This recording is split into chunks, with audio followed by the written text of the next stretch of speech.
Salam damai. Mari kita baca dari kitab Keluaran bab 25 dengan judul perikop mengenai kandil. Haruslah engkau membuat kandil dari emas murni.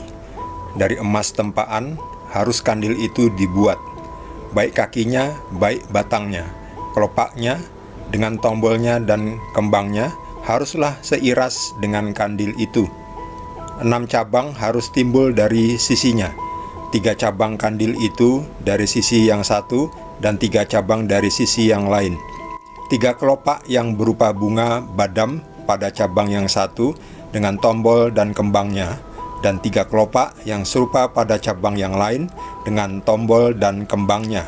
Demikianlah juga kau buat ke-6 cabang yang timbul dari kandil itu. Pada kandil itu sendiri harus ada 4 kelopak berupa bunga badam dengan tombolnya dan kembangnya. Juga harus ada 1 tombol di bawah sepasang cabang yang pertama yang timbul dari kandil itu, dan 1 tombol di bawah yang kedua, dan 1 tombol di bawah yang ketiga. Demikianlah juga kau buat ke-6 cabang yang timbul dari kandil itu. Tombol dan cabang itu harus timbul dari kandil itu, dan semuanya itu haruslah dibuat dari sepotong emas tempaan yang murni. Haruslah kau buat pada kandil itu 7 lampu, dan lampu-lampu itu haruslah dipasang di atas kandil itu, sehingga diterangi yang di depannya. Sepitnya dan penadahnya haruslah dari emas murni.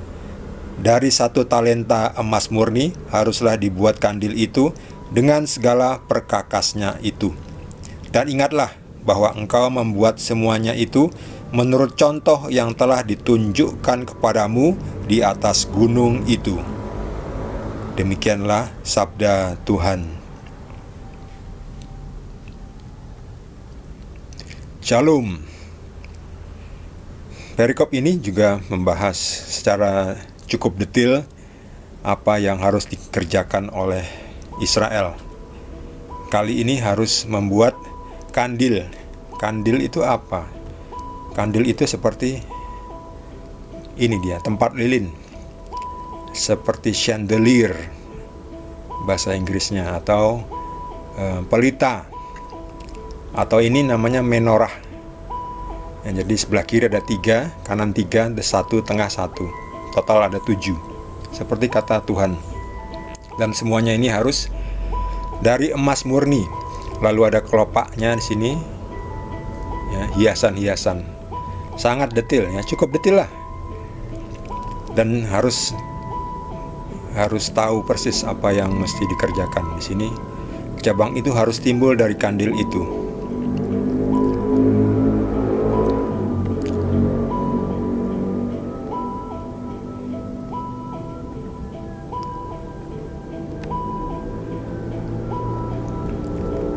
Pada kandil itu harus ada 4 kelopak berupa bunga badam, ya, seperti bunga badam, seperti kembang itu untuk hiasan-hiasannya.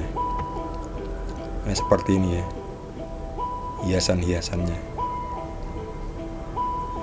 Ini hanya contoh gambar saja ya. Anda bisa lihat di internet banyak sekali contoh-contohnya. Ingatlah bahwa engkau membuat semuanya itu menurut contoh yang telah ditunjukkan kepadamu di atas gunung itu, ya. Di atas gunung Sinai ini Musa mendapatkan instruksi bagaimana membuat berbagai macam perlengkapan, termasuk adalah ini untuk mengangkut tabut perjanjian. Ini juga dari emas, ya, disepuh dari emas. Dari kayunya kayu penaga. Lalu dibuat gelang-gelang di ujung-ujungnya. Ini instruksi langsung dari Tuhan. Lalu kadang bagaimana kalau ada pertanyaan, apakah Musa dan orang kepercayaannya bisa bertanya kepada Tuhan? Bisa. Jadi Musa bisa berdialog langsung dengan Tuhan. Lalu bagaimana sekarang? Sekarang kok Tuhan gak pernah berdialog langsung dengan kita? Oh, ada, tetap Tuhan berdialog langsung dengan kita, tapi wujudnya bukan dalam wujud fisik seperti ini. penampakan dengan tanda-tanda dahsyat seperti ini, nggak lagi seperti itu, tetapi melalui Roh Kudus. Jadi Tuhan mengirim Roh Kudus. Makanya ada Bapa, Putra, dan Roh Kudus. Zamannya Musa ini masih dalam wujud Bapa. Lalu datanglah Yesus.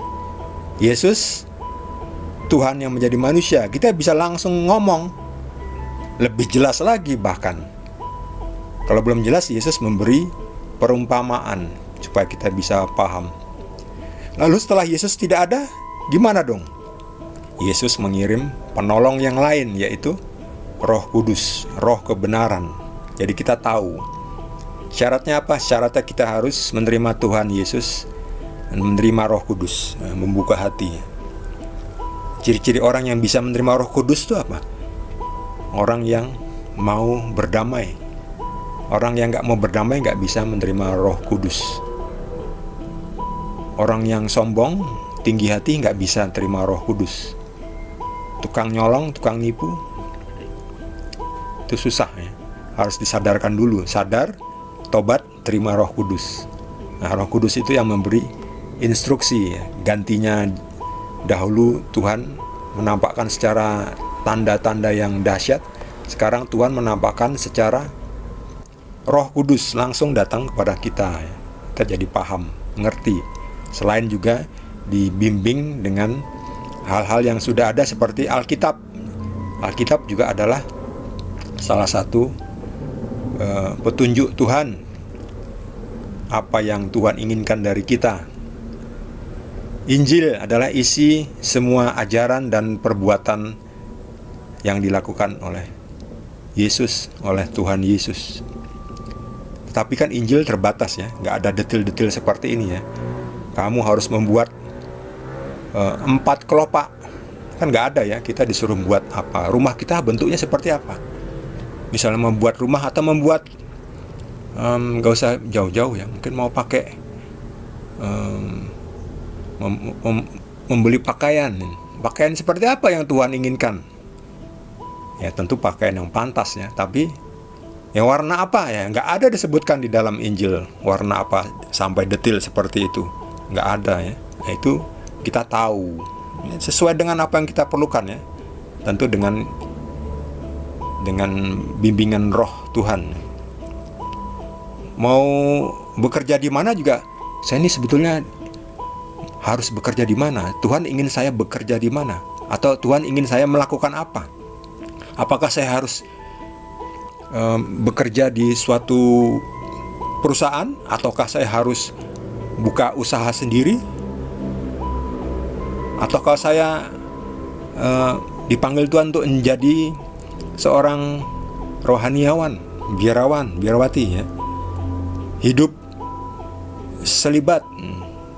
Apakah saya harus punya keluarga, hidup berkeluarga? Itu semua Tuhan yang beritahu. Itu tidak ada tertulis di dalam Injil ya. Kamu harus hidup berkeluarga.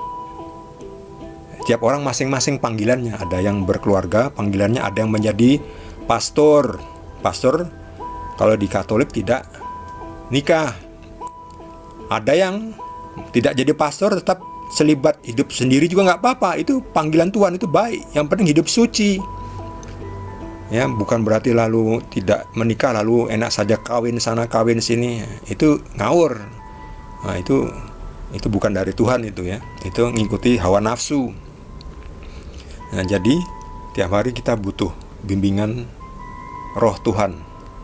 Sebab Bapa, Putra, Roh Kudus. Satu esensi, satu hakikatnya Tuhan. Cuman perwujudannya beda. Sama seperti air. Air itu rumus kimianya adalah H2O. Dalam keadaan tertentu wujudnya gas. Dalam keadaan lain wujudnya cair. Bisa kita lihat. Kalau uap air kan tidak bisa kita lihat, tetapi ada di mana-mana. Kalau cair ada ya.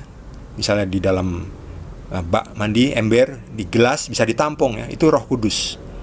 Lalu es, batu, itu wujud padat. Itulah wujud Tuhan Putra, yaitu Yesus. Ketika masuk dalam rahim Maria, dikonversikan menjadi manusia, tapi bibitnya dari Roh Kudus. Itulah seperti itu analoginya. Analoginya seperti itu ya. Jadi tetap satu, yaitu bentuknya H2O. Tuhan juga satu. Tuhan adalah satu. Wujudnya, perwujudannya beda, macam-macam. Roh Tuhan ada di mana-mana. Memang agak susah memahami hal-hal yang rohani seperti ini. Kembali lagi butuh bantuan Roh Kudus, Roh Tuhan sendiri, supaya kita bisa paham. Kalau enggak nanti ujung-ujungnya cuma ngeyel-ngeyelan ya. Oh, kok Tuhan punya anak, istrinya siapa, bidannya siapa? Nah, itu kan udah ngeyel-ngeyelan kan, karena yang dipakai otaknya otak manusia ya, yang sangat terbatas itu, yang nggak seberapa ya. Nah, coba aja dengan otak hewan itu kan nggak bisa mikir kan, manusia kan otak yang lebih tinggi ya, daripada hewan ya, bisa mikir. Nah, Tuhan lebih tinggi lagi, pikiran kita nggak nyampe. Jadi jangan coba tanya, kok Tuhan punya anak, lalu istrinya siapa, bidannya siapa? Nah, itu kan otak manusia, seperti itu, pikiran manusia ya.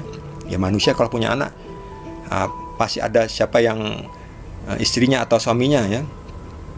Bidannya siapa? Nah, kalau di rumah sakit ya mungkin ada bidan ya. Ya ada dokter ya. Itu bisa dipahami dengan pikiran manusia, tapi ini Tuhan. Kita jangan memahami Tuhan dengan pikiran manusia, nggak nyampe. Jadi harus dengan bantuan Roh Kudus. Demikian juga ini. Waktu itu semuanya itu harus dibuat oleh engkau menurut contoh yang telah ditunjukkan. Jadi Tuhan beri contoh supaya kita ngerti, supaya kita paham bagaimana membuat, ini dia, membuat kandil, namanya kandil atau menorah ya.